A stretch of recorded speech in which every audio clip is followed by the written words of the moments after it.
Bonjour et bienvenue à toutes et à tous à cette nouvelle vidéo éducative.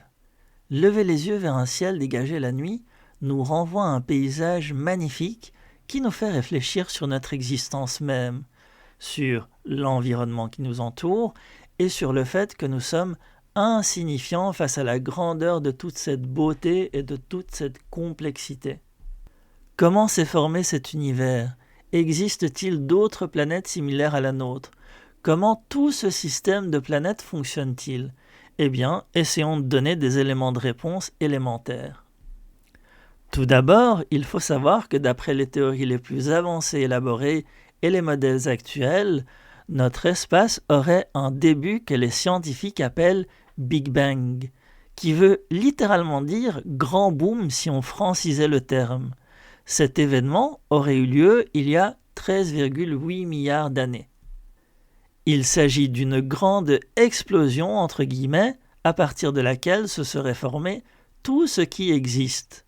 La matière, les lois fondamentales de physique, le temps, l'énergie, ainsi que l'espace. Le monde, les étoiles, pour résumer notre environnement, n'est donc que la conséquence de cette explosion initiale, entre guillemets. Je mets les guillemets puisque, à ce moment donné, rien n'existait, et qu'il s'agit, pour être plus précis, un moment à partir duquel il y a eu création et expansion. Georges Lemaître, mathématicien belge de l'Université catholique de Louvain, fut le premier à proposer un tel modèle d'univers en expansion. Ses travaux ont été publiés entre 1927 et 1933 et retiennent l'intérêt de la communauté scientifique. Lemaître nomme sa découverte par « hypothèse sur le premier atome ». L'univers se dilaterait donc et grandirait en taille avec le temps. Cela veut donc dire qu'à un moment, l'univers n'existait pas. Ce fameux événement qui a donné naissance à l'univers, les scientifiques ont donc décidé de l'appeler Big Bang. Notre univers tel que nous le connaissons actuellement est infiniment grand et compterait à peu près 2000 milliards de galaxies. La galaxie dans laquelle l'être humain a pu se développer, en d'autres termes notre galaxie, est connue sous la dénomination de Voie lactée, ou en anglais Milky Way. Voyez où la flèche rouge pointe.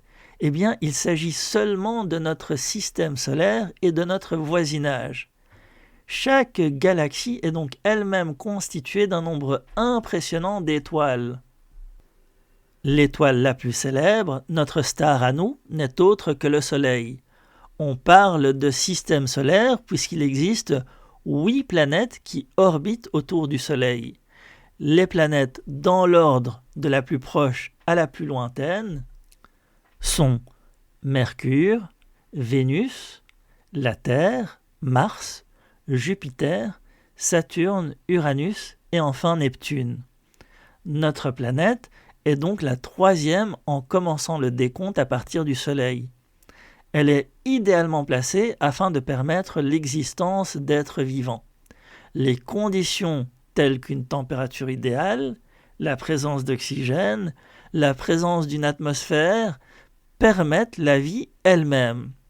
Je n'entrerai pas dans le débat entre créationnisme et évolutionnisme, mais il est à noter qu'un mini décalage de notre planète serait une cause suffisante d'annihilation de toute espèce vivante. Ce n'est pas moi qui le dis, ce sont les scientifiques.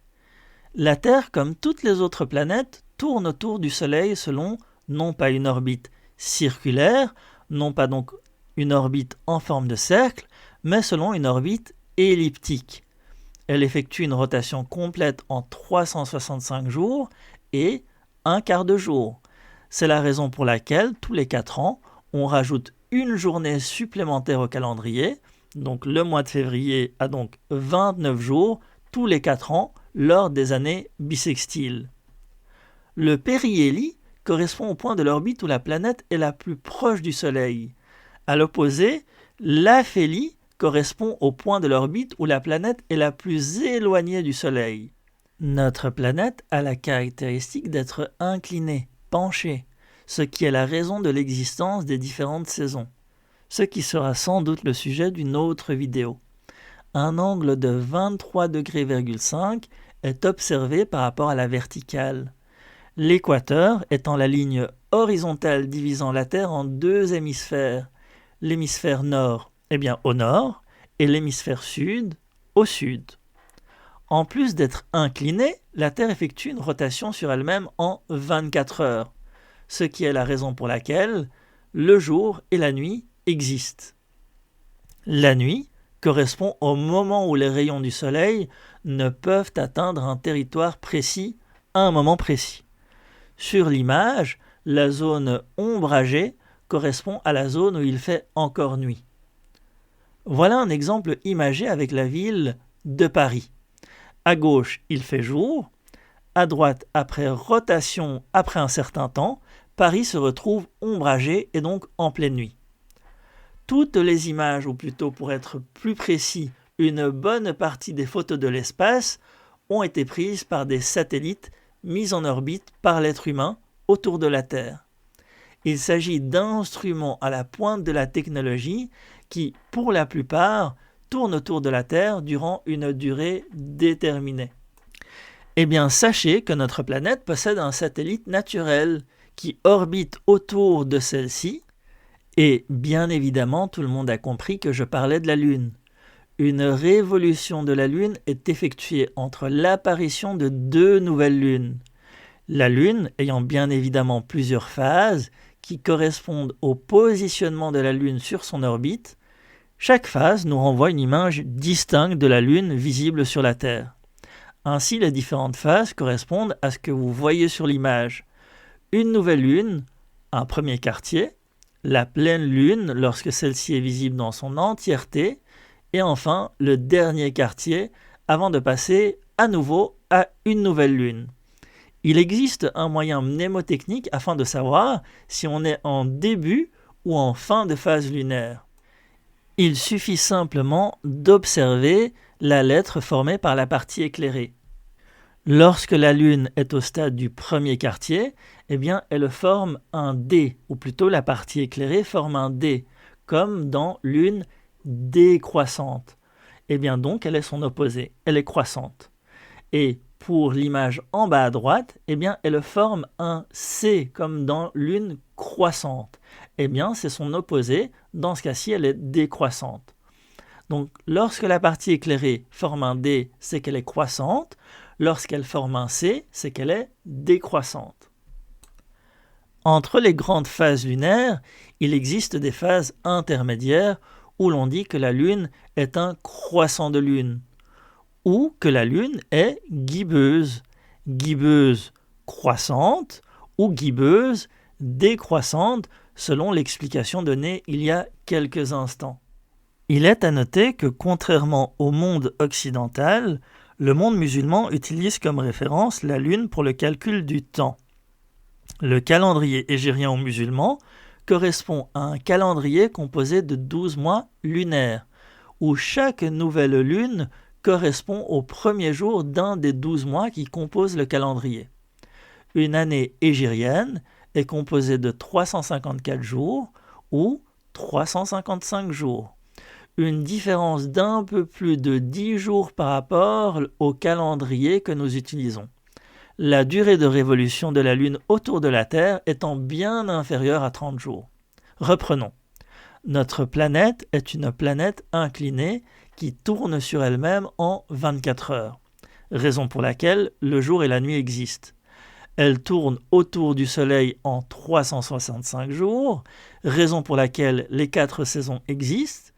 Et enfin, la Lune tourne autour de la Terre, ce qui est la raison ultime de l'existence des marées. En effet, tout comme l'orbite de la Terre autour du Soleil est une ellipse, il en va de même pour l'orbite de la Lune. Lorsque la Lune est la plus éloignée de la Terre sur son orbite, on dit qu'elle est à son apogée. Et lorsque la Lune est la plus proche de la Terre sur son orbite, on dit qu'elle est à son périgée. Endroit où la distance Terre-Lune est la plus petite et où l'attraction de la Lune est la plus forte, ce qui a donc pour effet d'avoir des marées hautes. la hauteur du niveau des mers et des océans augmente. La gravitation, qu'est-ce que c'est ? Eh bien, la gravitation, c'est une force qui agit sur deux corps, quels qu'ils soient, et qui les fait s'attirer entre eux. Ce phénomène mériterait un chapitre à part entière vu sa complexité. Mais pour résumer, deux corps, deux objets, s'attirent. Et plus la taille des objets est grande, plus l'attraction est élevée. Aussi, plus la distance séparant les deux corps est petite, plus l'attraction est encore une fois élevée. Il existe donc aussi une attraction entre la Terre et le Soleil, et par conséquent, le phénomène des marées n'est pas uniquement dû à la présence de la Lune, mais est aussi un phénomène qui se manifeste lorsque la Terre est la plus proche du Soleil.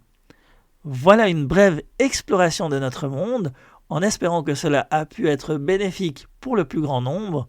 Je vous invite à vous abonner et à liker si ce nouveau format de vidéo vous a plu. Le savoir, c'est le pouvoir. Restez donc alerte et toujours désireux d'apprendre. Vous trouverez toutes mes sources dans la description juste en bas et je vous dis à très bientôt.